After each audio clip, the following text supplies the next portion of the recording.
গিয়েছিলাম চিংড়ি মাছ সংগ্রহ করতে, তা ভিডিও করতে পারিনি, বন্ধুদেরকে দেখাতে পারিনি। তা চিংড়ি মাছগুলো একটু বন্ধুদেরকে দেখাই।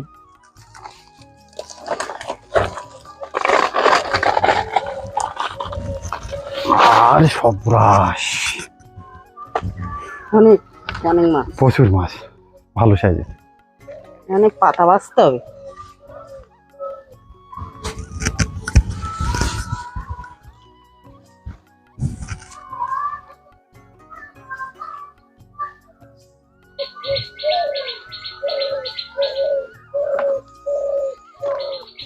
মাছের ভিতরে যে পাতাগুলো আছে সে পাতাগুলো একের পর এক আমাদের বেছে নিতে হবে। তারপরে মাছটা সাইজ করতে হবে, বড় ছোট সাইজ করতে হবে। সাইজ করার পরে তারপরে আমরা বাজারে নিয়ে যাবো বিক্রি করার জন্য। তা ভিডিওটা ভালো লাগলে লাইক করতে ভুলবেন না, আর চ্যানেলে নতুন হলে অবশ্যই সাবস্ক্রাইব করে আমাদের পাশে থাকবেন।